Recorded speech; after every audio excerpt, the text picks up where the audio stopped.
जैसा आपने देखा यही है यूनिटी। बचपन में सुनते ना कहानी, अनेकता में ही एकता है। जितने ज्यादा लोग होंगे उतनी ज्यादा यूनिटी रहेगी। अपने आप को यूनाइटेड करके रखो। भैया पिताजी बुलाते हैं, है ना, एक बच्चे को लकड़ी देते हैं, तोड़ तोड़ देता है, दूसरे को देते हैं, तोड़ तोड़ देता है, फिर वो लकड़ी का गट्ठा देते हैं, तोड़, कोई नहीं तोड़ पाता। यही यूनिटी है। और जो हम बचपन से कहानी पढ़ते आए हैं, जाने अनजाने 100 साल पहले ही लिख दिया हेनरी फ्योल ने यूनिटी की स्ट्रेंथ को एक नए नाम से। अरे भैया इंडिया से चुरा लिया क्या? चिनक के दिल में रहा गोरियों चिली, बिल्कुल ऐसे ही शायद उन्होंने इंडिया से चुरा लिया होगा। उन्हें उसको नाम दिया एस्प्रिट डी कॉर, जिसे हम बचपन से बोलते आ रहे हैं अनेकता में एकता, या यूनिटी इज स्ट्रेंथ। ठीक है, बिल्कुल सिंपल सी बात, बहुत शानदार। फ्योल ने क्या एम्फसाइज किया कि भैया टीम वर्क होना चाहिए, आपस में मिलके कोऑर्डिनेशन होना चाहिए, ताकि कंपनी का गोल अचीव हो सके। यहाँ उनका कहने का मतलब है कि अगर बड़ी कंपनी है तो मुन्ना वही फाइनेंस डिपार्टमेंट और मार्केटिंग डिपार्टमेंट लड़ाई ना करें। ठीक है, प्रोडक्शन डिपार्टमेंट और सेल्स डिपार्टमेंट लड़ाई ना करें, अलग अलग डिपार्टमेंट एक दूसरे से लड़े नहीं, एक दूसरे से हाथ मिलाकर चले, तभी हम आगे बढ़ पाएंगे। एमसीक्यू क्या है? एमसीक्यू या केस कैसा बनेगा, किस लाइन से पहचानेंगे सर? तो एमसीक्यू की या केस स्टडी की लाइन है मैनेजमेंट शुड, बड़े बड़े जो में है ना, छोटी होती रहती है, कैसी sir? Management should develop sense. आप लिखते हैं ना अपने कॉपी पे, अगर ये बुक पहुंच चुकी है तो बुक के साइड वाले पेज पे लिखते रहना, क्योंकि इस बुक का साइड वाला पेज खाली दिया है ताकि आप वहां पे नोटिंग कर सकें बढ़िया तरीके से, है ना। Management should develop sense of belongingness, है ना। Management should develop the sense of belongingness and team work. Which principle it is, answer क्या दोगे? Answer is esprit de corps. ठीक है मुन्ना, ये स्पेलिंग याद कर लेना, ठीक है ना। एस्पिरिट की जगह स्पिरिट मत लिखा ना, SPRIT स्पिरिट लिखा, 0 नंबर हो जाएंगे। समझ रहे हो? समझो सब, बिल्कुल समझ रहे हैं, मजा ही आ चुका है। और क्योंकि दोस्तों YouTube पे कॉपीराइट अटैक आ जाता है, कॉपीराइट क्लेम आ जाता है, इसलिए मैं वीडियो कट करके दिखा नहीं सकता, इसलिए मैंने पिक ही बढ़िया तरीके से लगा रखी है, शानदार तरीके से। Gabbar is back. भैया गब्बर इज बैक में तुमने क्या देखा? गब्बर इज बैक में तुमने क्या देखा? बताओ सर। हमने देखा ये भाई साहब जो है ना कांस्टेबल होते हैं, हवलदार होते हैं, है ना, ये बार बार अपने इंस्पेक्टर से, कमिश्नर से बोलते हैं सर मैंने गब्बर को ढूंढ लिया, सर मैंने गब्बर का पता लगा लिया, सर मैंने गब्बर का पता लगा लिया। और बाकी जो पुलिस इंस्पेक्टर और कमिश्नर होते हैं, साधु नाम होता है, साधु तू जा चाय समोसे ज्यादा लेके अपने दिमाग मत लगा, और सुन लाल वाली चटनी ज्यादा लाइयो, है कि नहीं बात? राइट, लाल वाली चटनी मंगाते समोसे, वैसे यार समोसे बिना लाल चटनी के मजा आता ना है ना। समझ में आया बात? बिल्कुल नहीं आता सर। अब लेकिन इसका मतलब जब उसका कमिश्नर, उसके पुलिस वाले उसके नहीं सुनते, तो वो कौन सा प्रिंसिपल फॉलो नहीं करते? क्वेश्चन क्या बनेगा? If management does not listen the suggestions and ideas, है ना, नॉट मैनेजमेंट नॉट लिसन या लिसनिंग सजेशन या ideas, what an idea sir ji, of employee के सजेशन और आइडिया अगर मैनेजमेंट नहीं सुनते, तो कौन सा प्रिंसिपल लैक ऑफ प्रिंसिपल हो जाता है? कौन सा प्रिंसिपल फॉलो नहीं करते? आंसर क्या देंगे? आंसर देंगे प्रिंसिपल ऑफ इनिशिएटिव। ठीक है, ये हो गया भैया धमाकेदार MCQ या केस स्टडी की लाइन, जो मुझे पहचाननी पड़ेगी केस स्टडी के अंदर जाकर। बोलो मजा आएगा सर, मजा आएगा। लेकिन ये भाई साहब CBI ऑफिसर होते हैं, CBI ऑफिसर, ये इसकी सुन लेते, सर मैंने गब्बर को पकड़ लिया, सर मैंने गब्बर को पकड़ लिया, तो CBI कहता है साधु तुमने तो 90% केस सॉल्व कर दिया, मजा ही आ गया। DS की सुनते हैं, यानी ये नहीं देखते कि ये लोअर लेवल का एम्प्लॉय है, देखते हैं फोरमैन भी हो, लेबर भी हो, कांस्टेबल भी हो, हवलदार भी हो, बेचारा पियोन भी हो, उसकी भी अगर कंपनी सुन रही है, तो इसका मतलब कंपनी कौन सा प्रिंसिपल फॉलो कर रही है? Company follow principle of initiative. Exam में बिल्कुल सेम बनेगा। राइट सर, कैसे बनेगा? सिंपल सी बात, ऐसे बना देंगे, Tata Limited welcome the new ideas and initiative, sorry initiative नहीं, new ideas and suggestions of employ, which principle Tata Limited follow, which principle Tata Limited follow. तो आप क्या आंसर देंगे? Tata Limited follow principle of initiative. तो भैया यहां पे ये दो एग्जांपल लिख लेंगे, ठीक है मुन्ना। तो एक हो गया एमसीक्यू ये, एक हो गया एमसीक्यू और केस स्टडी ये, बिल्कुल यहाँ पे लिखेंगे कौन सा प्रिंसिपल फॉलो नहीं किया, इनिशिएटिव फॉलो नहीं किया, ठीक है। टाटा ने कौन सा प्रिंसिपल फॉलो किया, इनिशिएटिव फॉलो किया। बोलो सर मजा ही आ गया, जल्दी लिख दो नीचे, जल्दी तो मजा ही आ गया। और मैं यूं नहीं बैठा, मैं 2-4 लाइक के लिए, 10-12 लाइक के लिए, 50-60 लाइक के लिए, है ना, हजारों लाइक चाहिए मुझे। ठोको ठोको ताली, हजारों लाइक करो, शेयर करो, शेयर करो, है कि नहीं बात, राइट। हाँ सर बढ़िया लगते हैं मुझे वो सर, बहुत बढ़िया मैथ्स के सर है कोई, बहुत ही बढ़िया लगते हैं, ठीक है। अब देखो सुनो ध्यान से, stability of tenure, stability of tenure. भैया कोई एम्प्लॉय नया नया ऑफिस में भर्ती हुआ, जॉब लगी, नहीं जॉब, पहले दिन पहुंचा, पहले दिन पहुंचते ही उसने एक प्रिंट निकाला और उसने प्रिंट को गड़बड़ निकाल दी। बॉस ने बुलाया, कितने प्रिंट वेस्ट कर दिए हैं, पेपर वेस्ट कर दिए, यू आर फायर्ड, निकल जाओ नौकरी से। सर गरीब आदमी, सर गरीब आदमी, प्रिंटर पहली बार देखा जिंदगी में, प्रिंटर जिंदगी पहली बार देखा, वरना हमें तो साइबर कैफे में देखा था, है ना, प्रिंटर पहली बार हाथ लगाया सर। तो भैया किसी को यार कुछ मौका तो दो भी सीखने का, बेचारे ने एक पेपर ही तो वेस्ट किया है, एक पेपर वेस्ट करने के चक्कर में तुम उसे है नौकरी से निकाल दो, तो बेचारा घबरा रहेगा, यार मैंने इतनी बड़ी गलती क्या कर दी है, पेपर की कीमत तो देखो, है ना, 10 पैसा 5 पैसा जितनी भी हो गया, इसके लिए तुम किसी को नौकरी थोड़ी निकाल दोगे, है कि नहीं बात। तो प्रिंसिपल ऑफ टेन्योर क्या बोलता है, प्रिंसिपल ऑफ टेन्योर बोलता है जो भी एम्प्लॉय नया नया आया है भैया उसे सफिशिएंट टाइम दिया जाए अपना रिजल्ट दिखाने का, अपनी परफॉर्मेंस दिखाने का और अपने आप को कंपनी में सेटल करने का। जैसे भैया कम से कम उसे 3 महीने दो, कम से कम 6 महीने दो, ट्रेनिंग पीरियड दे दो, उसे कह दो भैया ट्रेनिंग पीरियड में जितनी गलती करनी है कर, प्रिंट निकाल, दनादन प्रिंट निकाल, ठीक है, जितनी गलती करनी है कर ले, तेरे ऊपर कुर्बान सारी गलतियां, लेकिन उसके बाद गलती नहीं होनी चाहिए, राइट। तो इससे क्या होगा, फ्रीक्वेंट, है ना, displacement of employee from position should be avoid, मतलब इधर उधर भगाना, उन्हें निकालना, ट्रांसफर करना, ऐसा नहीं करना चाहिए। स्टेबिलिटी ऑफ टेन्योर, एक एम्प्लॉय के अंदर, एक उसके अंतरात्मा के अंदर एक विश्वास, एक क्या कहते हैं मोटिवेशन पैदा होना चाहिए, मेरी कंपनी ना मुझे समय देती है और वो मुझे निकालेगी नहीं, मैं सब कुछ ठीक करूंगा, कल मुझसे आज गड़बड़ी मैं कल बिल्कुल ठीक करूंगा, आज की गड़बड़ी को भी सुधार दूंगा। इसे बोलते हैं मुन्ना प्रिंसिपल ऑफ इनिशिएटिव, ठीक है ना, राइट। अब एग्जाम में भैया एमसीक्यू लिखो कैसा बनेगा, एमसीक्यू लिखो कैसा बनेगा, राइट। एमसीक्यू ऐसा बनेगा, HCL लिमिटेड, चलो यही लिख देते हैं, नीचे बनाकर उठ जाएगी, HCL limited give sufficient time, HCL limited give sufficient time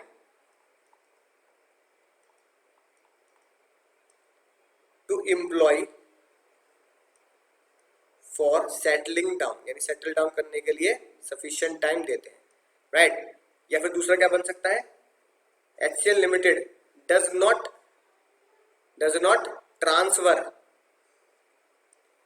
not transfer its employee very frequently, भैया वेरी फ्रीक्वेंटली वो, है ना, ट्रांसफर नहीं करते, स्टेबल रहने का मौका देते हैं, 1 साल 2 साल की आप आराम से एक जगह पर सीखो।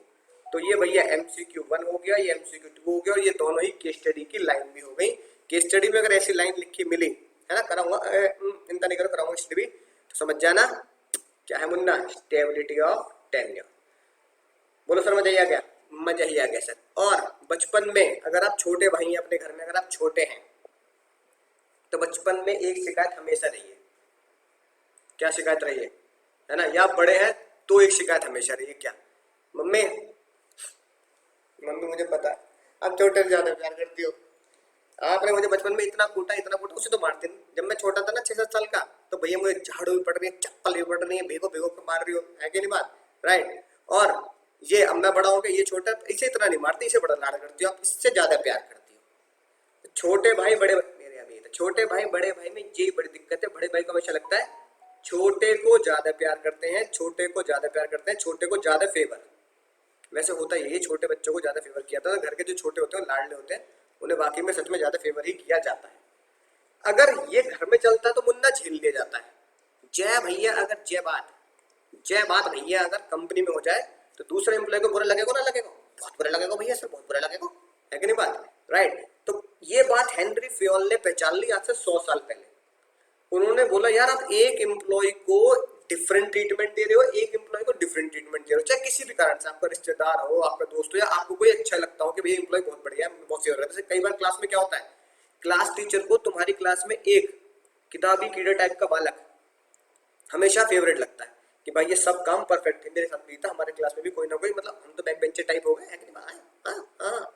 तो भैया लेकिन बाकी बच्चे जो टॉपर होते थे बिल्कुल टॉप लेवल पे, है कि नहीं बात, उन्हें हमेशा क्लास टीचर फेवर कि भैया वो ही मॉनिटर बनेंगे, वही हेड बॉय हेड गर्ल बनेंगे, है कि नहीं बात, वही स्कूल के सारे काम संभालेंगे, वो भैया इंटेलिजेंट भी है, किताबी वो भी है कि नहीं बात, तो सब काम फेवर। तो बाकी बाकी स्टूडेंट्स को लगता है यार हमारे साथ फेवर नहीं करते, ठीक है। अब वहां तो झेल लिया, कंपनी में होगा तो कंपनी पैसों का मामला होता है, वहां झेला नहीं जाता।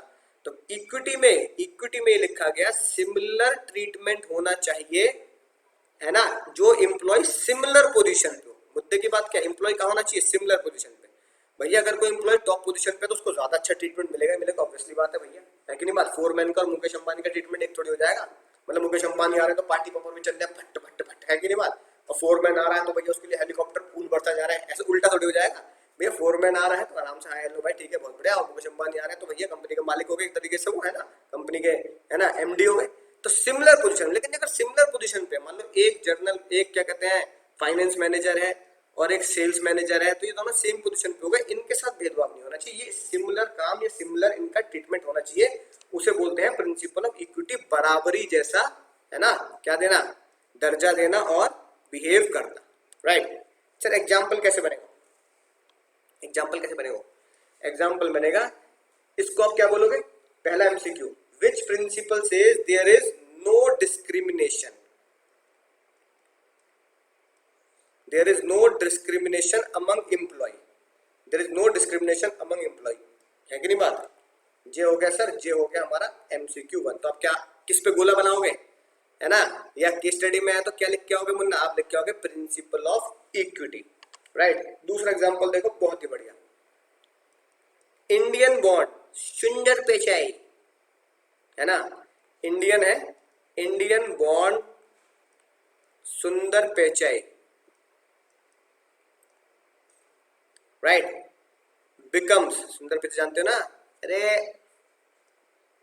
गूगल के सीईओ बन गए वो, इंडियन बॉन्ड सुंदर पिचाई बिकम गूगल सीईओ। देखो मुन्ना एक बात सुनो ध्यान से, बहुत जबरदस्त बात, इंडिया में, बहुत सिंपल से बता रहा हूं, इंडिया में सबसे बड़ी जो पोस्ट होती है कंपनी की वो होती है डायरेक्टर, इंडिया में डायरेक्टर होती है। यूएस में सबसे बड़ी जो पोस्ट होती है वो होती है सीईओ, यानी वहां सीईओ से ऊपर कोई पोस्ट नहीं है, ठीक है ना। यूएस में तो CEO is the highest post of US, तो यूएस के सीईओ यानी मतलब यूएस में सीईओ बना दी गए गूगल के सुंदर पिचाई, तो सबसे बड़ी हाईएस्ट पोस्ट पे पहुंच गए, ठीक है ना। इंडिया में सीईओ भी होता है, सीईओ से ऊपर भी होता है, जो सीईओ से ऊपर होता है वो होता है डायरेक्टर। तो इंडिया में सीईओ से ऊपर डायरेक्टर की पोस्ट, है ना, बनाई जाती है, राइट। अपने अपने देश का अपना अपना स्टाइल है। अब ये प्रिंसिपल ऑफ इक्विटी कैसे हुआ, यूएस की कंपनी ने गूगल ने ये नहीं बोला कि भैया गूगल इज अमेरिकन कंपनी, तो CEO of Google should also be American, no, it is principle of equity that Indian born person, not an American person, become the CEO of Google Incorporation।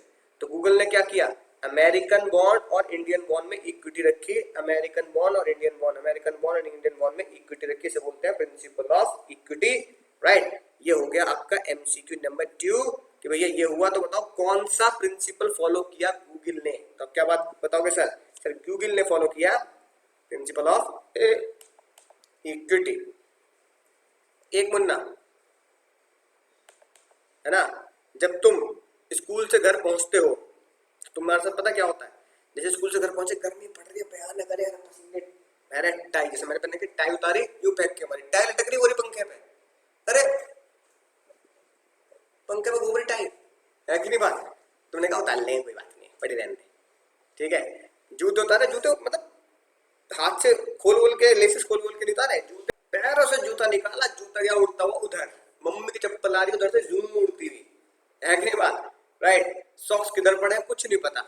अगले दिन सुबह 6:30 बजे, mummy, हाँ mummy जूते नहीं मिल रहे, tie, मुंडी उठा ले ऊपर तेरा, लटक रही है ऊपर, मम्मी, हाँ सॉक्स नहीं मिल रहे, मम्मी बैग नहीं मिल रहा, है ना। तो भैया इधर उधर सामान, दिक्कत क्या हुई अगले दिन सुबह, दिक्कत ये हुई कि आपको सामान टाइम पे नहीं मिल रहा, जिसकी वजह से या तो आप लेट हो जाएंगे या उस दिन की छुट्टी लगेगी तो कूटे जाओगे बढ़िया तरीके से। ऐसे अगर ये काम कंपनी में होने लगे मुन्ना, तो क्या हो, हो लिया काम फिर तो। कैसे सर, मान लो किसी मशीन को चलाने के लिए, जैसे जनरेटर में हाथ वाला जनरेटर, टक टक टक टक टक हत्ता बोलते थे यूपी में हमारी भाषा में, है ना। तो भैया वो हत्ता है ना, वो पुल जो होता है वो इधर उधर पड़ा है, उसे ढूंढते रहो, है कि नहीं बात, राइट। गोडाउन की चाबी, गोडाउन की ताला चाबी, ताला तो लगा दिया है ना, चाबी घुमा घुमा के ये फेंक के, है कि नहीं बात, फिर उसे ढूंढते रहो। ठीक है, कोई टूल, पेचकस, है ना, प्लास, जो भी इंपॉर्टेंट चीजें हैं अगर वो टाइम पे सही जगह ना लगी हो और वो टाइम पे ना मिले तो मुन्ना इससे काम डिले भी होगा, रॉ मेटेरियल वेस्ट भी होगा, एफिशिएंसी, इफेक्टिवनेस सब डिक्रीज हो जाएगी। इसलिए इसलिए हेनरी फ्योल्सन ने कहा बोल दियो कि भैया इसे हम बोलेंगे आज के बाद principle of order. Principle of order मतलब everything should be, everything should be at the right place so that it can be find at the right time, right. Material, tools should be at fixed place, है ना। Even humans का भी क्या होना चाहिए, everyone and everything in organisation सबका एक fix place होना चाहिए। कोई बंदा कहाँ मिलेगा, देखो ये लिखी बात, all employees material tool must have designated place. क्या होता है जब ऑफिस में बैठते हैं तो सबकी टेबल क्यों फिक्स कर दी जाती है, सबकी टेबल के आगे नाम क्यों लगा दिया था कि आपकी टेबल है, मतलब बहुत बड़ा ऑफिस है, मतलब 150 टेबल है ना। हम मैं गया एक दिन ऑफिस में, मुझे ना मजा आ रहा भैया, ना भैया ना, बिल्कुल ना मजा आया भैया, बिल्कुल ना मजा आया, मैं तो आज यहाँ बैठूंगा, यहाँ बैठ गया। अगले दिन उस कोने पे बैठूंगा, उस कोने पे, वहाँ जो कोना है उससे बाहर का व्यू दिखता भाई, उस कोने में बैठूंगा आराम से। अगले दिन वहां जाके बैठ गया, तीसरे दिन वहां जाऊंगा, वहां वहां वहां जाके बैठूंगा। तो भैया लोग तुम्हें, बॉस तुम्हें ढूंढता रहेगा, कलीग जो टीममेट होंगे ढूंढते रहेंगे, कहाँ चला गया आज, कहाँ चला गया आज, कहाँ बैठा भैया, ये पता नहीं लगा। इसलिए ऑफिस में सीट फिक्स होती है सबकी कि भैया जिस जो सीट तुम्हारी है तुम हर रोज उसी जगह पे बैठोगे। इससे क्या होगा सर, इससे क्या होगा, there should be place for everything in at place and right man should be at right place. ठीक है मुन्ना, बोलो सर बात समझ में आ गई। तो कितने प्रिंसिपल पढ़े सर हमने, 1 2 3 4 5। अब अगर इनके पॉजिटिव नेगेटिव इफेक्ट हो जाए तो मजा ही ना आ जाए, है ना। क्या बताया था पिछले लेक्चर में, बताओ क्या बताया था। फेयोल के प्रिंसिपल फॉलो करके क्या फायदा होगा, पॉजिटिव। फॉलो करके नेगेटिव कुछ नहीं होता, फॉलो ना करके नेगेटिव होता है। तो पहले एस्पिरिट डी कॉर्प पे आते हैं। एस्पिरिट डी कॉर्प का पहला पॉजिटिव पॉइंट, पहला पॉजिटिव पॉइंट क्या होगा भैया, एक तो ट्रस्ट डेवलप होता है, लिखते हैं ना साथ साथ, development of trust on each other by employee. दूसरा सर, है ना, ग्रुप गोल और ऑर्गेनाइजेशन के गोल अचीव हो जाते हैं, है ना, organisation and group goal achieve, मैं बोल रहा हूँ लिख लेना। ठीक है, नेगेटिव, अगर मैं एस्पिरिट डी को फॉलो ना करूं, यानी कि टीम यूनिटी स्ट्रेंथ फॉलो ना करूं, तो जैसे हमने वीडियो देखा भैया चील खा जाएगी, है ना, चींटियों को वो बेचारा खा जाएगा, भालू चाहता है ना बात, राइट। नो कोऑर्डिनेशन, कोई कोऑर्डिनेशन नहीं होगा। और दूसरी बात, कंपनी के गोल अचीव नहीं हो, company goal may not achieve, company goal may not achieve. बोलो सर बात समझ आ चुकी है, मजा ही आ चुका है। इनिशिएटिव, है ना, रिवाइज कर लो। अगर एम्प्लॉय को, है ना, सच बोलने का नहीं, एम्प्लॉय को सजेशन देने का मौका ना मिले तो क्या होगा, पहले पॉजिटिव सजेशन दे भाई, आइडिया दे, हम तेरा एक्सेप्ट करेंगे। एम्प्लॉय की मेंटल ग्रोथ होगी, एम्प्लॉय सोचेगा भाई इस बार कुछ नया ढूंढ के लाऊंगा, है कि नहीं बात, और अचंभित कर दूंगा पूरी कंपनी को। दूसरा, हेल्दी रिलेशनशिप होंगे, राइट, और एम्प्लॉय की लॉयल्टी भी होगी, और हेल्दी रिलेशनशिप होंगे एम्प्लॉयर और एम्प्लॉय के बीच में। हेल्दी रिलेशन लिख लेना, हेल्दी रिलेशन, तो 3 हो गए इसके, mental growth of employee, loyalty of employee और हेल्दी रिलेशन ऑफ एम्प्लॉय। अगर प्रिंसिपल और इनिशिएटिव फॉलो नहीं किए, बिल्कुल उसकी तरह, अरे समोसे लेके आ, लाल वाली चटनी ज्यादा लाइयो, एम्प्लॉय आपका क्या होगा, डिससेटिस्फाई, है ना, डिससेटिस्फाई होगा, अपनी अपनी चलाते रहते, सुनते हैं नहीं मेरी बात, राइट। और लैक ऑफ इनिशिएटिव, लोग आगे से कोई भी एम्प्लॉय आपको सजेशन देना बंद कर देंगे, आइडिया देना बंद कर देंगे, लैक ऑफ इनिशिएटिव। लिख लिया। तीसरा क्या लिख लो, लेबर टर्नओवर। लेबर टर्नओवर ज्यादा हो जाएगी, लेबर टर्नओवर। सर ये लेबर टर्नओवर क्या होता है? लेबर टर्नओवर का मतलब होता है एम्प्लॉय का कंपनी छोड़ के जाना, जल्दी जल्दी कंपनी को छोड़ के जाना और बाहर इंसल्ट करना। टुच्ची कंपनी है, बिल्कुल टुच्ची कंपनी है। ठीक है, मजा ही आएगा सर, बोलो मजा ही आएगा सर। अगला क्या पढ़ा सर हमने? Stability of tenure. ठीक है मुन्ना, स्टेबिलिटी ऑफ टेन्योर। अगर स्टेबिलिटी ऑफ टेन्योर फॉलो करूंगा तो क्या पॉजिटिव बात होगी सर? लिखो ध्यान से। राइट, स्टेबिलिटी ऑफ टेन्योर से जॉब सिक्योरिटी, जॉब सिक्योरिटी दिमाग में रहेगी एम्प्लॉय के। ठीक है, और उसे पता है मैं कितनी गलती करूं मुझे माफ नहीं करेंगे, इसलिए वो उसकी एफिशिएंसी और इफेक्टिवनेस है ना, मेनली इफेक्टिवनेस धीरे धीरे उसकी इंक्रीज हो जाएगी। बाद में उस चीज में क्या हो जाएगा, परफेक्ट हो जाएगा। अगर मैंने उसे भगा दिया, एक प्रिंट आउट खराब किया, तू गया नौकरी से, तो क्या होगा? लेबर टर्नओवर बढ़ेगा। तुम खुद ही लेबर टर्नओवर को बढ़ा रहे हो, जबरदस्ती इंप्लॉइज को निकाल रहे हो। और कंपनी की गुडविल, कंपनी की जो मार्केट में बनी बनाई गुडविल है वो भी डाउन हो जाएगी। जो एम्प्लॉय छोड़ के जाएगा वो बाहर आपकी तारीफ करेगा, बहुत तारीफ करेगा, मजे मजे देके देके तारीफ करेगा, है कि नहीं बात? राइट, कि बेकार कंपनी, टुच्ची कंपनी है, गुडविल डिक्रीज होगी। ठीक है, समझ लगे ना बात? सभी को समझ आ चुकी है। इक्विटी, बराबरी का दर्जा देंगे तो क्या होगा? इक्विटी का पहला पॉजिटिव, इक्विटी का पहला पॉजिटिव होगा कि बराबरी का दर्जा देंगे, एम्प्लॉय सेटिस्फाई होगा और मोटिवेट भी होगा, मोटिवेट एंड सेटिस्फाई। दूसरा पॉजिटिव इफेक्ट क्या होगा? हेल्दी रिलेशन, गुड रिलेशन होंगे, हेल्दी रिलेशन होंगे मैनेजमेंट और एम्प्लॉय में, मैनेजमेंट और एम्प्लॉय में। और अगर प्रिंसिपल इक्विटी फॉलो नहीं किया तो पहला नेगेटिव पॉइंट क्या होगा? पहला नेगेटिव पॉइंट मोटिवेशन डाउन होगा, मोटिवेशन डाउन होगा और डिससेटिस्फाई होगा, डिससेटिस्फाई होगा एम्प्लॉय, है ना। बेकार लोग हैं, बराबर उसको ज्यादा फेवर करते हैं, मुझको फेवर नहीं करते, है ना। और बैड रिलेशन होंगे, दूसरा नेगेटिव पॉइंट, बैड रिलेशन होंगे उस एम्प्लॉय के साथ जिनसे आप भेदभाव कर रहे हैं, वो आपकी गुडविल भी डाउन करेंगे। ठीक है मुन्ना। और अगर मैंने principle of order, principle of order follow किया तो पॉजिटिव इफेक्ट क्या होगा sir? Principle of order follow किया तो सिस्टमैटिक, स्मूथ और सिस्टमैटिक, सिस्टमैटिक वर्किंग होगी। आपको पता होगा कौन सी चीज कहाँ रखी है, कौन सा एम्प्लॉय कहाँ बैठा है ना। और सबसे मजेदार चीज मुझे लगती है वेस्टेज ऑफ टाइम नहीं होगा, नो वेस्टेज ऑफ टाइम। जो अगले दिन सुबह हुआ कि भैया सॉक्स ढूंढो, फिर ये ढूंढो, फिर वो ढूंढो। और अगर प्रिंसिपल ऑफ ऑर्डर फॉलो नहीं किया, इसका उल्टा कर दो, रिवर्स। ठीक है, इधर उधर लोग फेंक के चले जा रहे हैं, कुछ कहीं पड़ा है, कुछ कहीं पड़ा है कंपनी में, तो डिसिप्लिन फॉलो नहीं हुआ, है ना। एक तो डिसिप्लिन नहीं हुआ, राइट, नो डिसिप्लिन। और दूसरी नेगेटिव चीज क्या होगी, है ना, wastage of resources and time, wastage of resources and time. तो बोल रहा हूँ लिखते जाना, राइट। सर ये बताया आपने इसका एमसीक्यू कैसे बनेगा? कैसे बनेगा? लो मुन्ना लो, अभी सुना एमसीक्यू। एमसीक्यू कैसे बनेगा इसका देखो। In a company, in a company, tools and raw material are not found, are not found at right place, right place पे टूल्स और मटेरियल फाउंड नहीं होता। कौन सा प्रिंसिपल फॉलो नहीं कर रहे? कौन सा प्रिंसिपल फॉलो नहीं कर रहे? Principle of order is violated, या principle of order is lacking. समझे मन्ना? राइट, इसका पॉजिटिव कर दो। ठीक है, कि टूल्स एंड रॉ मटेरियल हर जगह आसानी से मिल जाते हैं, राइट प्लेस पे होता है, प्रिंसिपल ऑर्डर फॉलो। यही एमसीक्यू है, यही केस स्टडी है, यही एमसीक्यू केस स्टडी की लाइन है। बोलो सर मजा ही आ गया?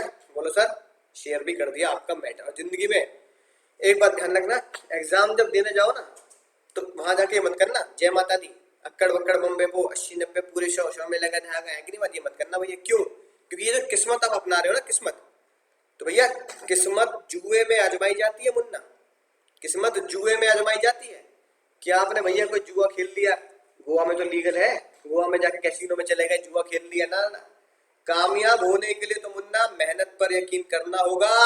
कामयाब होने के लिए मेहनत पर यकीन करना होगा, मेहनत पर। किस्मत जुए में आजमाना, 100 में से 100 लाने के लिए किस्मत मत आजमाना, जुए में आजमा लेना। मेहनत से आते हैं 100 में से 100। कोई थाली में परोस कर, है कि नहीं बात, कटोरी में सजा कर, प्लेट में सजा कर दे देगा, ये ले बेटा डिग्री, ये ले बेटा 12th के मार्कशीट 100 में से 100 की, कोई नहीं देने वाला, मेहनत से लेके आनी पड़ेगी, पढ़ के लेके आनी पड़ेगी। चाहे कंपटीशन 100 जनों से हो, चाहे लाख जने से हो, चाहे सीबीएसई में कंपटीशन 15 लाख जने से हो, मेहनत करो, आगे निकलो, 100 में से 100 लेके आओ, किस्मत को ठेंगा दिखाओ कि जुए में देखूंगा किस्मत को। तो मैं ना बात, वरना जिंदगी बेकार है, मेरा पढ़ाना भी और तुम्हारा पढ़ना भी, राइट। ये बात मेरी याद रखना, सत्संग की बात है, सत्संग की बात दिमाग में डालो। मैं ना बात, सत्संग की बात दिमाग में डालो, असर खत्म नहीं होना चाहिए। वरना मुझे एक चीज तो पता ही है, बहाने तुम्हारे पास बहुत है बनाने के लिए। अरे सर मेरे साथ वो हो गया था, मेरे साथ ये हो गया था, मेरे घर में कोई बीमार हो गया था, मेरे उधर के दूर रिश्तेदार की शादी हो गई थी, ये हो गया था, मैं पढ़ नहीं पाया था, घर में मेहमान आ गए थे। बहाने तुमने तैयार कर रखे हैं, बहाने तुमने 100 तरह के तैयार कर रखे हैं। सीधी बात है, कड़वी बात है, बहाने तैयार कर रखे हैं। अगर जीतना है, अगर कामयाब होना है और टारगेट हिट करना है तो बहानों से ऊपर उठो, एक्सक्यूज देने से ऊपर उठो। जिंदगी में कुछ भी हो जाए, मेरे लिए पहले मेरी सक्सेस जरूरी है और मेरी कामयाबी, मेरा रिजल्ट जरूरी है। क्योंकि 4 साल के बाद लोग तुमसे तुम्हारी हैसियत पूछेंगे, खैरियत नहीं पूछेंगे। अभी जिनकी शादी में जा रहे हो, घूम फिर रहे हो, जिसके पास भी जा रहे हो, वो तो तुम भाई क्या हाल चाल है, ये पूछ रहा है ना, क्या हाल चाल है भाई। 5 साल बाद पता क्या पूछेंगे, क्या कर रहा है आजकल। तो पहले पूछते थे खैरियत, क्या हाल चाल है, अब पूछते हैं हैसियत, क्या कर रहा है। तो जिंदगी में ये बात और याद रखना, 5 साल बाद लोग तुम्हारी खैरियत नहीं, लोग तुम्हारी हैसियत पूछेंगे, हैसियत। और हैसियत इतनी ऊंची करनी है कि सामने वाले को पूछने का मौका ही ना मिले, सामने वाले को पहले पता हो जाए कि ऊंची हैसियत का बंदा है, अपनी मेहनत से, अपनी पढ़ाई से, अपनी लगन से इसने ये ऊंची हैसियत हासिल की है। वरना वो आपकी इंसल्ट करते चले जाएंगे और क्या हाल चाल है की जगह क्या कर रहा है आजकल, ये सवाल पूछेंगे। पूछने का मौका ही मत दो, पहली हैसियत दुनिया को दिखा दो। इसी उम्मीद के साथ कि तुम ये सत्संग भूलोगे नहीं, लिख लो, नोट कर लो। क्या नोट कर लो सर, कि 5 साल के बाद लोग खैरियत नहीं हैसियत पूछते हैं, खैरियत नहीं हैसियत पूछते हैं, खैरियत नहीं हैसियत पूछते हैं। नोट कर लो ये बात आज, राइट। और देख लेना 5 साल के बाद, और फिर याद कर लेना सर आपने बिल्कुल सही बोला था। आज उस लेवल पे आ चुका हूँ कि लोग खैरियत नहीं पूछ रहे, हैसियत पूछ रहे हैं, और हैसियत मेरी ऊंची है क्योंकि आपने कहा था ऊंची रखनी है, राइट। अब आती है बात सर स्केलर चेन, सत्संग समाप्त करते हैं। प्रसाद ले लो, प्रसाद ले लो। अब स्केलर चेन, हेनरी फ्योल ने पता बड़ा खतरनाक सा रूल बनाया। हेनरी फ्योल ने बोला अच्छा लगे बुरा लगे, ए भाई साहब बॉस है ना, मान लो भैया अंबानी जी, डी है उस कंपनी का फोरमैन समझ गए ना, लेबर से जो ऊपर होता है। अब फोरमैन सीधा अंबानी जी के रूम में घुस जाएगा, सर जी अरे सर जी बहुत दिन से आपके मिलने की इच्छा थी सर जी, आप बस आपके दर्शन हो गए, बहुत हो गया सर, घर में ठीक है, नीता भाभी जी कैसे, नीता भाभी जी अरे भाई, और बालक अपने है ना, छोटे अंबानी कैसे, सीधा मतलब कोई अपॉइंटमेंट नहीं, कोई कुछ नहीं, मैं इतना टाइम थोड़ा रखा भैया, वो मार्क जुबर्ग से डील करेंगे फेसबुक की, है ना, और रिलायंस की, या फोरमैन से मिलेंगे। तो हेनरी फ्योल ने बोला फोरमैन बुरा मानता है, मानने दो। फोरमैन से बोलो मुन्ना डायरेक्ट नहीं जा पाएगा भाई, कांटा लगा ले, डायरेक्ट ना जा पाएगा। अंबानी से बात करनी है, मुद्दा बता पहले डी को, डी मुद्दा बता सी को, सी को मुद्दा गंभीर लगेगा तो बी को बताएगा, फिर बी ए से बोलेगा, फिर शायद आपकी मीटिंग हो जाए, है ना, फिर शायद हो सकती है मीटिंग, लेकिन भैया इंफॉर्मेशन ऐसे पास हो। यही सेम बात है, जी डायरेक्ट अंबानी जी से ना मिल सकता भैया, पहले उसे एफ को बताना पड़ेगा, फिर ई को, फिर ए को। लेकिन अगर इमरजेंसी है तो हेनरी फ्योल ने बोला गैंग प्लैंक बनाएंगे। प्लैंक, सर प्लैंक क्या होता है, तुमने कभी जिम गए हो, घर पे एक्सरसाइज की हो, तो एक एक्सरसाइज का नाम है प्लैंक, ठीक है ना, राइट, ढूंढना एक्सरसाइज प्लैंक, ठीक है। मैं भी जब जिम वगैरह जाता हूँ या एक्सरसाइज करता हूँ, प्लैंक जरूर करता हूँ। अपने हाथों को ऐसे रखा जमीन पर, है ना, और अपने जो पंजे हैं वो सीधा ऐसे रखे और ऐसी पोजीशन, पुल वाली पोजीशन बना दी, ठीक है ना, राइट। कोहनी के थ्रू टिका के, पीछे पंजे दिखा के, ऐसे लंबे होके लेट के पुल वाली पोजीशन बना दी। गूगल पे सर्च कर लो प्लैंक एक्सरसाइज, यही बात, यही उन्होंने पुल बनाया हेनरी फ्योल ने, और उसे नाम भी यही दिया, जैसे प्लैंक एक्सरसाइज होती है उन्होंने नाम भी दिया गैंग प्लैंक। यानी कि अगर डी को जी से बात करनी है, डी को जी से बात करनी है जो सेम लेवल पे है, तो देखो दो बंदे सेम लेवल पे, तो जो दो बंदे सेम लेवल पे और इमरजेंसी है, तो इमरजेंसी में गैंग प्लैंक का इस्तेमाल करके, प्लैंक एक्सरसाइज का इस्तेमाल करके, आप डायरेक्ट बातचीत कर सकते हैं सेम लेवल के लोग, है ना। अब आता है सर क्या डी ई से बात कर सकता है? ठीक है, हेनरी फ्योल की थ्योरी से तो नहीं कर सकता, लेकिन आजकल के प्रैक्टिकल लाइफ से वो डी ई से बात कर सकता है। एग्जाम में भी आप लिख सकते हैं yes D can direct contact with E in case of emergency. In case of emergency वो बात कर सकता है, कोई दिक्कत नहीं। राइट, देखो ये लिखिए बात। In order to avoid the delay in information, Fayol permit a shortcut known as gangplank. Permit the direct communication between the employee working at the same level of employee.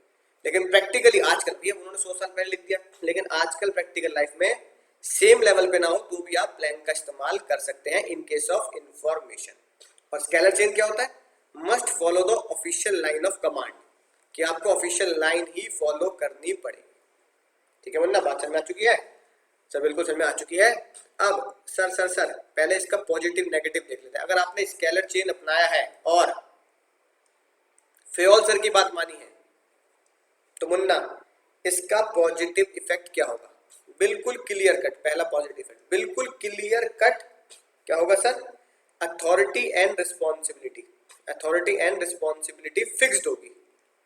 Authority मतलब power देना, responsibility तो जिम्मेदारी बताया था ना last lecture में, बिल्कुल fix होगी। तो बताओगे भैया तुझे जिम्मेदारी दी थी और तुझे ही पावर दी थी, ठीक है ना।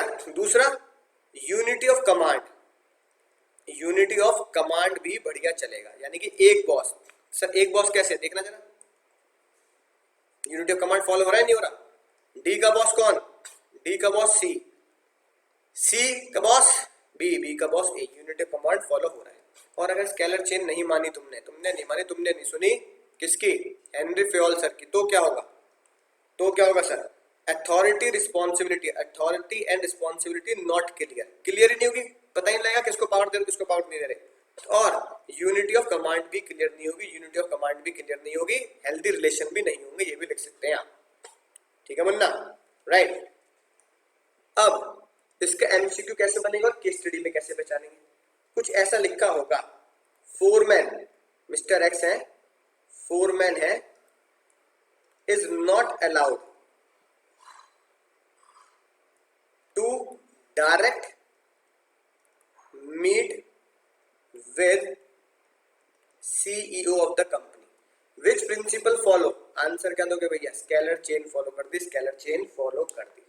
बोलो सर मजा ही आ गया, बोलो जल्दी, मजा आएगा सर, मजा ही आ गया। अगली बात, सीधी बात, नो बकवास। Centralisation and decentralisation. देखो भैया सेंट्रलाइजेशन बहुत सिंपल सी बात है, सब चीजों को एक जगह सेंटर इकट्ठा कर देना। वर्ड देखो क्या लिख पाया बीच में, सेंटर। जैसे हमारी सेंट्रल गवर्नमेंट होती है, सेंट्रलाइजेशन मतलब सारी power, power of decision, decision power in one place. Decentralisation मतलब डिसीजन पावर, डिसीजन पावर आपने लोगों में बांट रखी है, लोगों में बांट दी। राइट।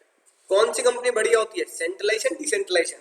सर सेंट्रलाइज सारी पावर पास रहेगी, ना मुन्ना ना। डिसेंट्रलाइजेशन बांट लोगों में, ना मुन्ना ना, गलत जवाब। कंपनी वो बढ़िया होती है जो सेंट्रलाइजेशन और डिसेंट्रलाइजेशन में बैलेंस करके चलती है, बैलेंस करके चलती है। एग्जाम में क्वेश्चन कैसा है पहले सुनो, एमसीक्यू या केस स्टडी? एमसीक्यू या केस सुनो कैसा बनेगा। ठीक है भैया, लिखा है मिस्टर अंबानी, इसके लिए कुछ और नाम भी लिखा जा सकता है। Right. Having power to take all major decision of the company, like tie up with Facebook. Facebook से टाई अप किया मुकेश अंबानी जी ने, है कि नहीं बात? 43,000 करोड़ की डील करी, 43,000 करोड़ की डील करी फेसबुक से। ठीक है, तो ये डिसीजन किसने ले लिए होंगे? है ना, गाजियाबाद के, नोएडा के, दिल्ली के मैनेजर ने, ना मुन्ना ना मुकेश अंबानी का पर्सनल डिसीजन है। राइट। तो ये हो गया सेंट्रलाइजेशन। तो आप बोलोगे कौन सा प्रिंसिपल फॉलो किया? मेन डिसीजन अपने पास रखा, मेन पावर। तो आप बोलोगे this is called centralization, centralization. Right. यानी कि ये लिखी बात, concentration of decision making power with top management. लेकिन अगर मुकेश अंबानी कह रहे हैं in Noida NCR when should be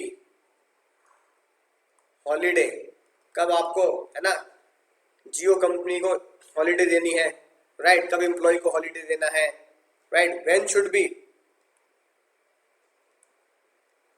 opening and closing time of office, ठीक है, कि भैया किस टाइम तक ओपन कर सकते हैं, है ना, क्लोज कर सकते हैं। Decision is in the hand of, decision is in the hand of NCR, NCR कह दो एक तरीके से, decision in the hands of NCR operator या एनसीआर हेड, ये एनसीआर हेड के हाथ में रहेगा, जो पूरे एनसीआर का हेड होगा। ये क्या किया उन्होंने, ये मुन्ना क्या किया उन्होंने, ये किया सर डिसेंट्रलाइजेशन, डिसेंट्रलाइजेशन, डिस्पर्सल यानी बांटना of decision making power among more than one person, कि भैया अलग अलग लोग अलग अलग एरिया के हिसाब से, दिल्ली का भैया दिल्ली सोच लेगा, है ना, एनसीआर का एनसीआर, यूपी का यूपी, गुजरात का गुजराती, केम छो, मजामा छो, मजामा छो, नमस्ते, तमे केम छो, तमे केम छो, है कि नहीं बात, तो भैया ये उनको सौंप दी जा सकती है। लेकिन रिलायंस की ओवरऑल पूरी बिग डील 43,50 करोड़ की, वो भैया टॉप लेवल के पास मुकेश अंबानी है, उसको बात करेंगे तो क्या होगा ये सर, ये होगा सर सेंट्रलाइजेशन एंड डिसेंट्रलाइजेशन। तो भैया इसका आंसर क्या बना, पहले का आंसर बना सेंट्रलाइजेशन, इसका आंसर क्या दोगे, इसका आंसर दोगे दिस इज डिसेंट्रलाइजेशन, यही आपका हो गया एमसीक्यू, यही आपका हो गया एमसीक्यू। तो एक एमसीक्यू ये हो गया मुन्ना, एक एमसीक्यू होगा, 2-3 एमसीक्यू बिल्कुल इस तरीके से ही बनेंगे। तो बोले सर मजा ही आ गया, सर मजा ही आ गया, मजा ही आ गया। अब भैया रेमुनरेशन, और मेरी एक बात बता दो, यानी रेमुनरेशन मतलब पैसा, सैलरी। गूगल के CEO Sundar Pichai, Indian born, having salary, यही एमसीक्यू बनेगा बेट मुन्ना। Google CEO having salary of 1700 crore, हाँ जीरो निकल जाए कैलकुलेटर से बाहर, इतने जीरो है, 1700 crore, right, per annum, per annum उन्हें सैलरी मिलती 1700 करोड़, ठीक है। फेयल जी ने बोला फेयर होनी चाहिए, सेटिस्फैक्टरी होनी चाहिए, कि भैया एम्प्लॉय को सही मिल रही है, ऑर्गेनाइजेशन में कह रहे हैं हम भी सही दे रहे हैं, कोई दिक्कत नहीं है।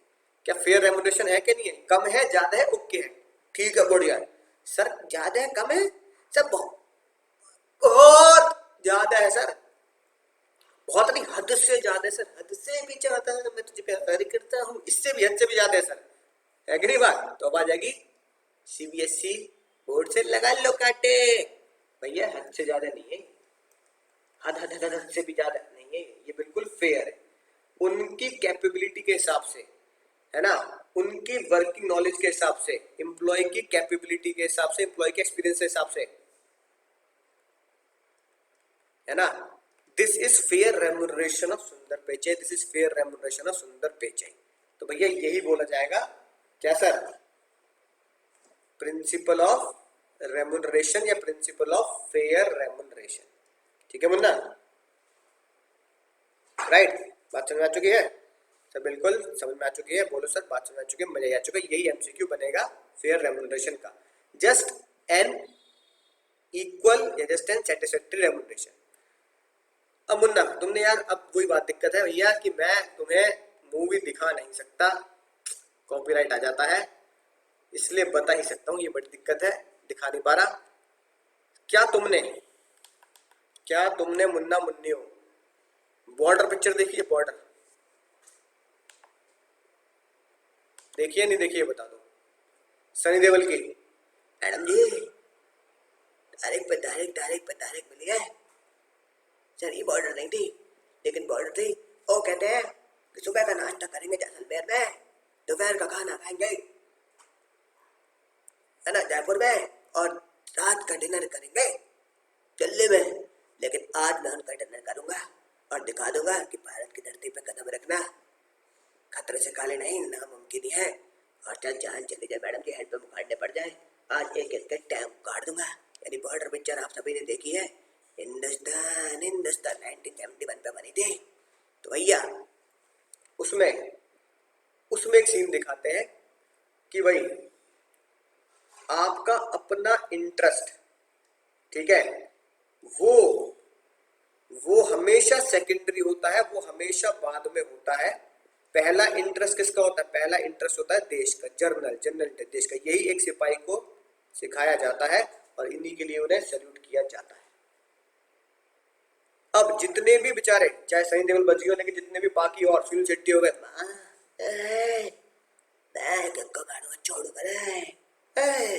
तो भैया टैंक से नीचे लेके भाग गया और टैंक भी फोड़ दिया, खुद भी फोड़ दिया। जागते मां जागते।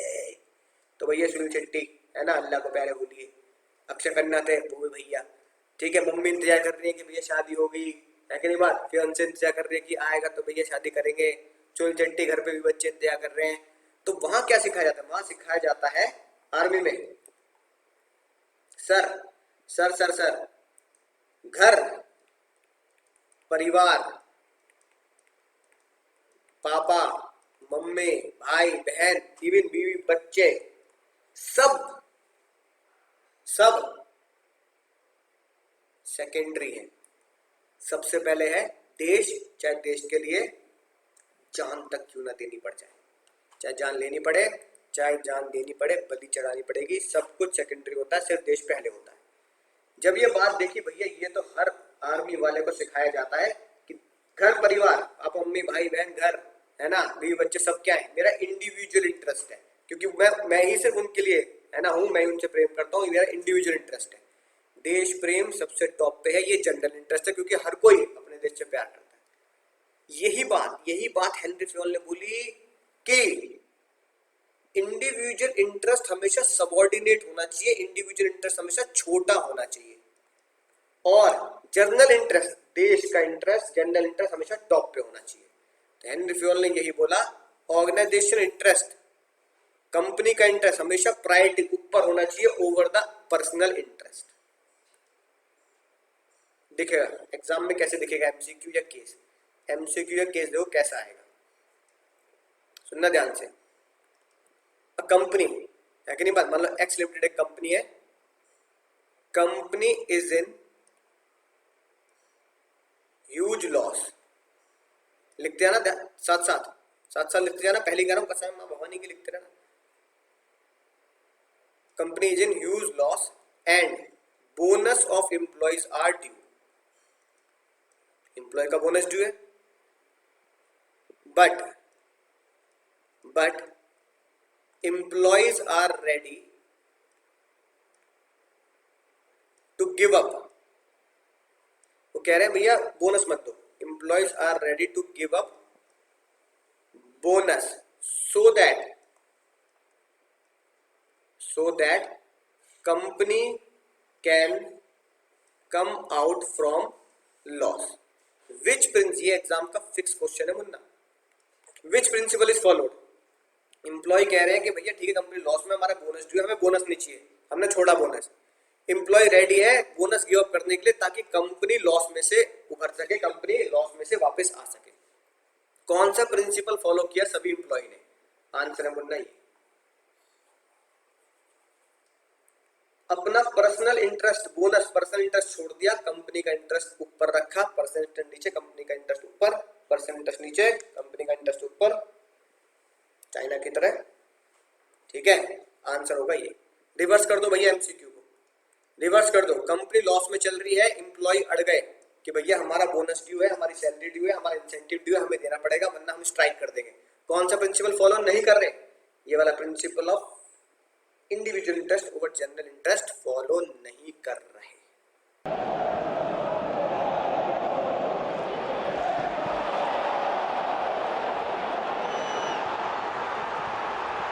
Jejich klub teď získá další šanci. Narážečká střela, která končí parádním gólem.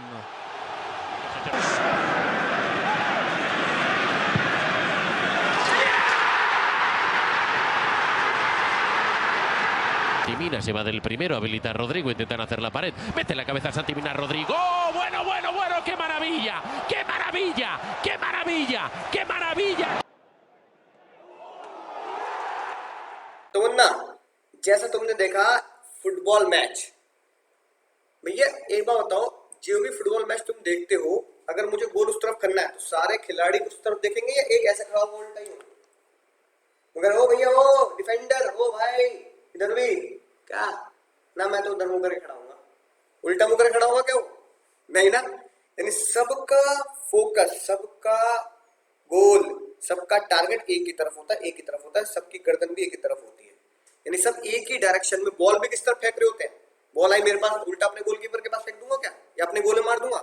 नहीं, हमेशा उस तरफ टारगेट और दिमाग में एक तरफ चल रहा होता है, कुछ भी हो जाए घूम फिर के हमें सामने वाले गोल की तरफ ही बॉल फेंकनी है।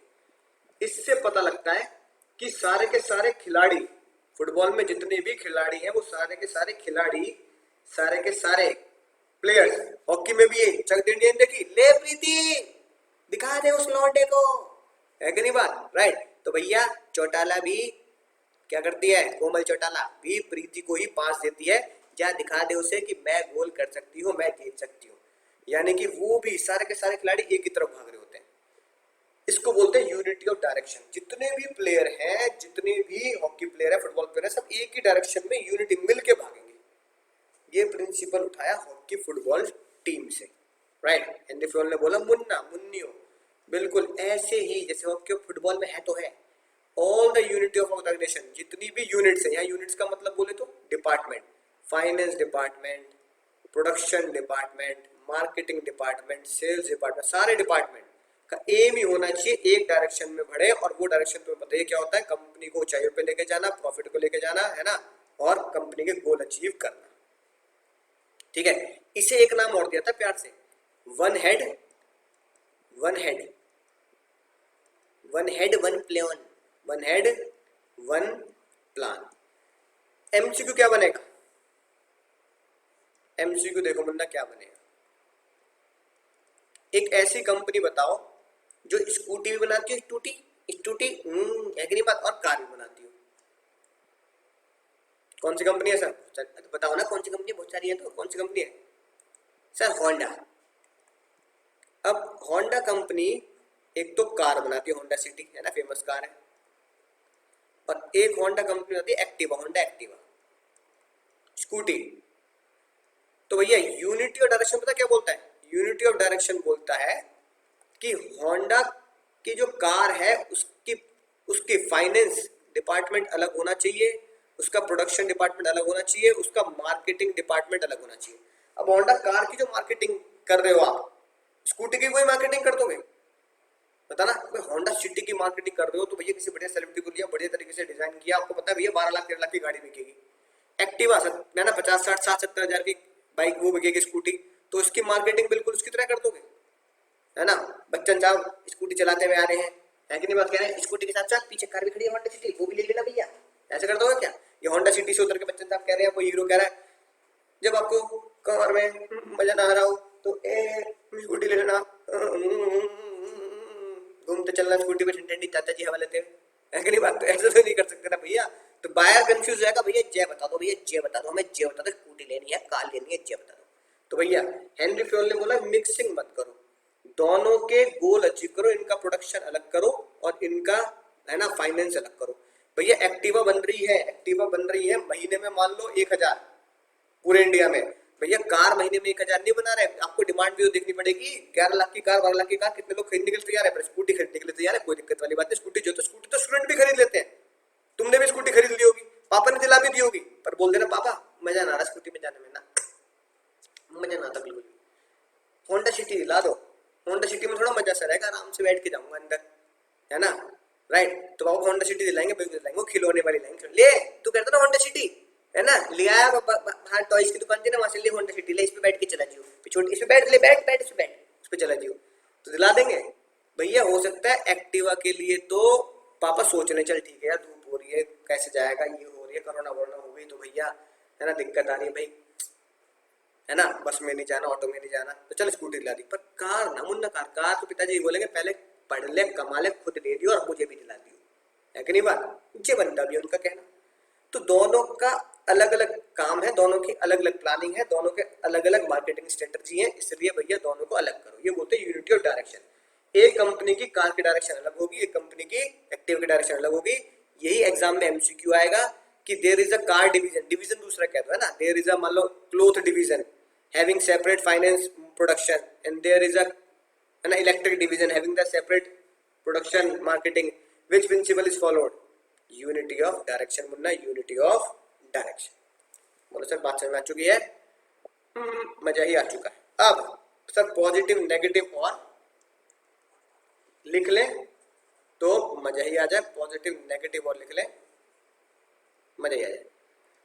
सर अगर यूनिटी ऑफ डायरेक्शन फॉलो करते हैं तो क्या पॉजिटिव इफेक्ट होगा, क्या पॉजिटिव इफेक्ट होगा यूनिटी ऑफ डायरेक्शन से? ऑर्गेनाइजेशन के गोल अचीव होंगे। दूसरा पॉजिटिव इफेक्ट क्या होगा? राइट सर, अलग अलग डिवीजन की परफॉर्मेंस बढ़ेगी, performance of each division increase. Unity of direction अगर फॉलो नहीं कर रहा है ना, यूनिटी ऑफ डायरेक्शन अगर फॉलो नहीं कर रहा तो मुन्ना क्या होगा? डुप्लीकेशन ऑफ वर्क, मतलब एक डिपार्टमेंट सारे काम कैसे कर देगा, या वेस्टेज होगी रिसोर्सेज की, पता ही नहीं लगेगा मैं है ना स्कूटी बनाऊं, कार बनाऊं, किस पे पेंट करूं, राइट। और दूसरा क्या होगा? कोऑर्डिनेशन नहीं हो पाएगा कि कार का इंजीनियर अलग होगा है ना, राइट, और स्कूटी का इंजीनियर अलग होगा। Subordination of individual interest over general interest, subordination of individual interest over general interest. Sir इसका पहला पॉजिटिव क्या होगा? कंपनी के गोल अचीव होंगे, कॉमन गोल अचीव होंगे, कंपनी गोल अचीव। दूसरा फायदा क्या होगा? यूनिटी ऑफ एक्शन, भैया सब मिलके काम कर रहे हैं और कंपनी के एम्प्लॉय भी कह रहे हैं भैया कंपनी हमारे लिए सबसे ऊंची है, पहले कंपनी है। अगर लोग कह रहे हैं भैया बोनस चाहिए, हमें इससे कोई मतलब नहीं है, बोनस दो हमारा, है कि नहीं बात, तो इसका पॉजिटिव इफेक्ट क्या होगा? इसका नेगेटिव इफेक्ट क्या होगा सर? ठीक है, गोल नॉट अचीव, गोल ही अचीव नहीं होंगे, कंपनी लॉस में रह जाएगी। गोल क्या है? प्रॉफिट लाना, लॉस में रह जाएगी भैया, बोनस का बोझ और हो जाएगा। कोई कोऑर्डिनेशन नहीं है ना, मैनेजमेंट भी गुस्से में रहेगी, एम्प्लॉय से हेल्दी रिलेशन भी नहीं होंगे। फिर आते हैं भैया, फिर आते हैं sir principle of remuneration. Remuneration अगर आप दे रहे हो, है कि नहीं बात, यानी कि अगर आप बढ़िया तरीके से सैलरी दे रहे हो, एम्प्लॉय को सेटिस्फैक्टरी सैलरी दे रहे हो, तो इससे क्या फायदा होगा, इससे क्या फायदा होगा? ठीक है, राइट सर क्या फायदा होगा ये बताओ भैया। एम्प्लॉय मोटिवेटेड रहेगा। सुंदर पिछे से पूछ लो क्या फायदा होगा, सुंदर पिछे बताएंगे भैया एक तो मोटिवेशन बहुत ज्यादा हाई है मेरा, इतने करोड़ों में मिल रहे हैं, टेंशन नहीं है, पूछते मेरी है ना, आराम से खाएंगे, राइट। और गुड रिलेशन होंगे, गुड रिलेशन, बेटर रिलेशन होंगे किससे सर?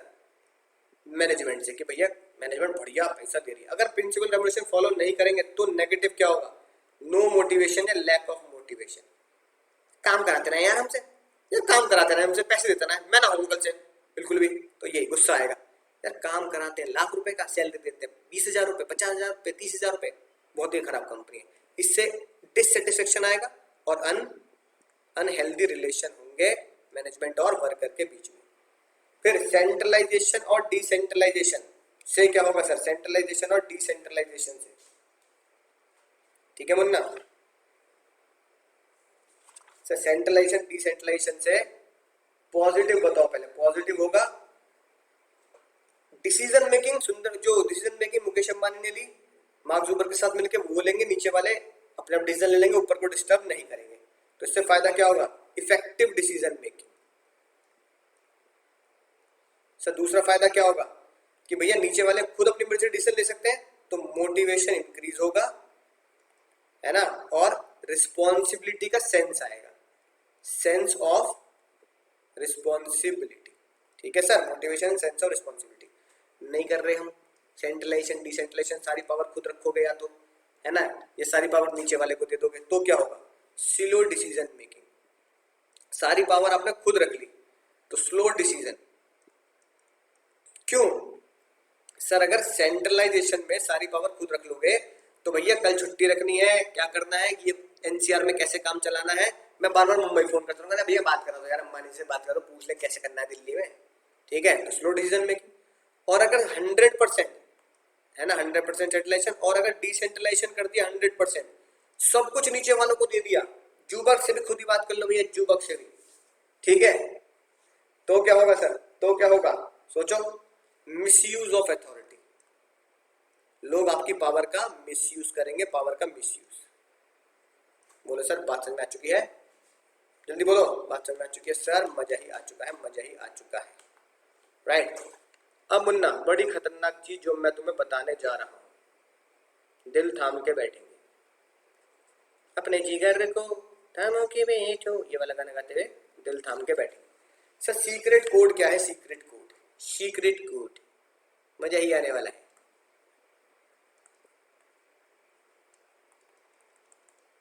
अब हेनरी फ्योल के प्रिंसिपल पढ़ लिए हमने सारे 14 के 14। अब उनके जो छोटे बेटे थे ना, छोटे बेटे, छोटे फ्योल, छोटे फ्योल ने हेनरी फ्योल से बहुत बढ़िया बात बोली। छोटे फ्योल ने बोला हेनरी फ्योल से, पापा आपने सारे प्रिंसिपल बनाए, आपकी कंपनी खुद सारे प्रिंसिपल फॉलो नहीं कर रही। पापा फ्योल करे, क्या बोल रहे हो भैया, क्या बोल रहे हो, क्या बात होगी बताना जरा। पापा कोई भी आता आपकी केबिन में घुस जाता है, सर मैं कम इन सर, जैसे हम बचपन में स्कूल में करते हैं, मैं कम इन मैम, मैं कम इन सर, ऐसे कर कोई भी घुस जाता है, किसी को भी आने देते हो आप? यार अपने प्यारे एम्प्लॉय, प्यारे प्यारे एम्प्लॉय नहीं, स्ट्रिक्ट फॉलो करो, strict follow, scalar chain follow करनी चाहिए आपको। तो छोटे फ्योल ने बोला पापा आप, डैड, वहां तो डैड बोलेंगे ना, डैड यू आर सीईओ, आप अपनी कंपनी के सीईओ हैं, और कोई भी आपके केबिन में घुस जाता है ऐसी, ना ना ना, यूज, आपको भी स्केलर चेन फॉलो करनी पड़ेगी, use SI chain, use SI chain. क्या बोला छोटे फ्योल ने?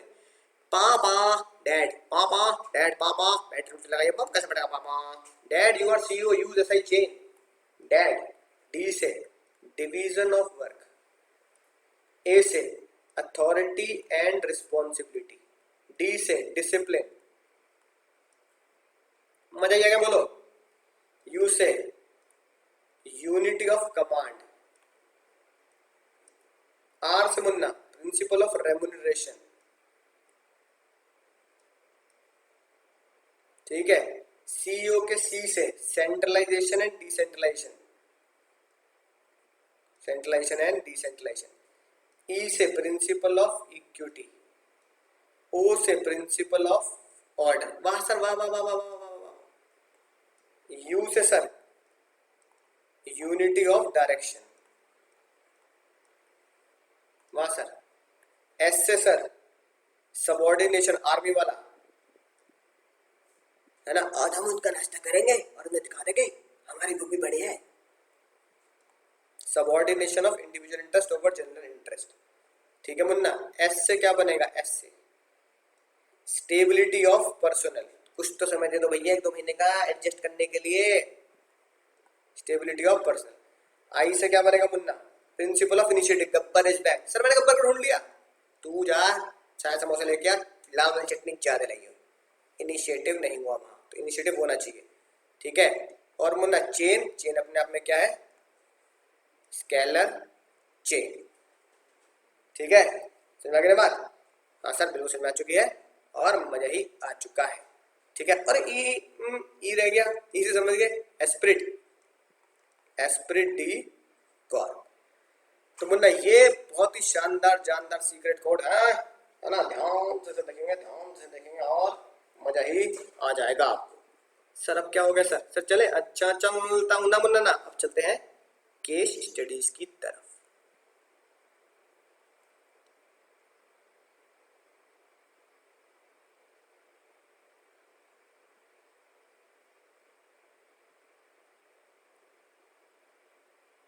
हाँ मुन्ना 18 पे आ जाओ, 18 पे जल्दी पढ़ो। शेलमोन भाई का है, निकिता एंड शेलमोन भाई, जल्दी। Identify the principle of management which was not followed, है ना, which was not followed, which was not followed, कौन सा प्रिंसिपल फॉलो नहीं किया गया? जल्दी पढ़ें, है कि नहीं बात? समझ गए? देखो, at the time of appraisal Nikita was जज to be better than Salman, Salman भाई से निकिता बेटर है, बट बॉस मोहम्मद शरीफ का कह रहे हैं वो सलमान को प्रमोट करेंगे, है ना, क्योंकि निकिता जो फीमेल है वो हायर पोजीशन की कॉम्प्लिकेशंस हैंडल नहीं कर पाएंगे। लो, निकिता बेटर है, उसे प्रमोशन नहीं दिया, सलमान भाई को प्रमोशन दे दिया। कौन सा प्रिंसिपल फॉलो नहीं किया? Sir principle of equity, 2 employee बराबर है काबिल को, है ना, क्या नहीं दिया गया, प्रमोशन नहीं दिया गया। ठीक है मुन्ना, चाहे तो इसे याद कर ले। और यही केस स्टडी है मुन्ना, यही एमसीक्यू है। ठीक है सर, बात समझ में आ चुकी है। अगला 19, जल्दी पढ़ो 1919, दिखाऊंगा नहीं आंसर, पढ़ो जल्दी। मैं हूं एक रंग हीना, जल्दी बताओ, हीना जी आ गई। ठीक है, हीना को मिलते हैं 3000 रुपए, हरीश को मिलते हैं 4000 रुपए, हीना जी को कम मिल रही है ना। सेम एजुकेशन लेवल है, ये लो भैया, same education level, same experience उनको मिल रहा है। इसका मतलब क्या है, सेम वर्किंग आवर्स में। कौन सा principle, which principle is violate, कौन सा प्रिंसिपल वॉयलेट किया, same principle of equity, principle of equity violate किया गया है। ठीक है मुन्ना, अब ये पढ़ो मुन्ना, ये पढ़ो। अब बताओ कौन सा प्रिंसिपल फॉलो किया गया है राधिका जी के द्वारा, राइट, विच प्रिंसिपल फॉलोड, ये कह रहा है क्वेश्चन में, बता रहा हूं विच प्रिंसिपल फॉलोड, ये कह रहा है। यही एमसीक्यू है, यही केस स्टडी है। जो लाइन तुमने पहचान ली वो एमसीक्यू में भी आ जाएगी और केस स्टडी में इस तरह बन के आएगी। बताओ जल्दी बोलो। एक बात साफ साफ दिख रही है मुझे दूर से, देखो, she divide the work into small task and each employee train to perform in his specialised job. Divide the work बोलने की जरूरत नहीं है मुन्ना, डिवीजन ऑफ वर्क।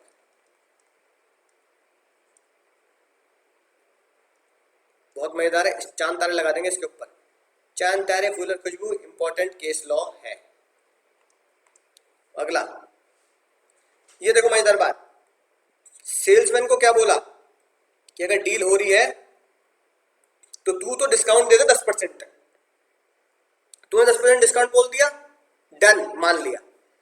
लेकिन इसके ऊपर अगर बात पहुंचेगी तो वो डिसीजन होगा राधिका का टॉप लेवल का। मुन्ना जल्दी बताओ क्या निकला ये, सेंट्रलाइजेशन राधिका के लिए एंड 10% डिस्काउंट दे दो डिसेंट्रलाइजेशन। बोलो सर बात समझ में आ चुकी है, मजा ही आ चुका है। अगला देखो, आगे पढ़े क्या लिखी है बात। In return she has promise, extra working hour देंगे, she has promise to give special incentive भी दिया जाएगा। 6 month the business was done well. ओ है ना, जो मैंने तुम्हें कहानी बताई थी आमिर खान की, उसने बोला कि भाई देखो अगर तुम काम करोगे, एक्स्ट्रा आवर दोगे तो मैं तुम्हें बहुत बढ़िया इंसेंटिव दूंगी। 6 महीने के बाद जब बिजनेस बढ़िया चल गया तो उसने कैश बोनस दिया हर एक एम्प्लॉय को और अपना वादा निभाया। और मैंने क्या बोला था, एक ऐसा प्रिंसिपल है जो ये गाना गाता है, जो वादा किया वो निभाना पड़ेगा। वादा निभाना क्या होता है सर, वादा निभाना होता है डिसिप्लिन, है ना, कि मैंने अपना वादा निभाया। लेवल 2 याद आ गया सर, याद आ गया सर। आगे पढ़ लेते हैं क्या गुण खिले हैं। However, when comes to certain conflict, अगर conflict होता है एम्प्लॉयज के बीच में, अगर लड़ाई झगड़ा हो जाता है, she tends to be more biased toward the female, वो फीमेल की तरफ ज्यादा डिसीजन फेवर कर देती हैं और मेल वालों कहते हैं तू निकल ले बेटा यहाँ से। कौन सा प्रिंसिपल इसे वॉयलेट किया है, क्वेश्चन क्या पूछ रहा है दूसरा, यहाँ पे तो प्रिंसिपल फॉलो नहीं किया, यहाँ तो वॉयलेट कर दिया, तो यहाँ वॉयलेट हुआ है, वॉयलेट प्रिंसिपल ऑफ इक्विटी। अब देखो क्वेश्चन क्या पूछ रहा है, क्वेश्चन पूछ रहा है पहले ये बताओ प्रिंसिपल कौन से लगाए, फिर ये बताओ प्रिंसिपल कौन सा वॉयलेट किया। तो ऊपर 3 प्रिंसिपल जो है पढ़ा है वो लगाए हैं और ये वाला वॉयलेट किया है और ये वाला मुन्ना वॉयलेट किया है। तो मेरे दोस्तों बात समझ में आ चुकी होगी, शानदार जानदार तरीके से बोलो सर मजा ही आ चुका है, क्वेश्चन भी समझ चुके हैं, एमसीक्यू भी समझ चुके हैं। तो जो मैंने हाईलाइट किए हैं केस स्टडी में वो सब अपने आप में क्या है, एमसीक्यू है। तो चलिए बस करना क्या है, थोड़ा सा इंतजार करना, मैं मिलूंगा लेक्चर में, तब तक शेयर करते रहिए, सब्सक्राइब करते रहिए, बेल को दबाते रहिए और मुझे दुआ में याद रखिए।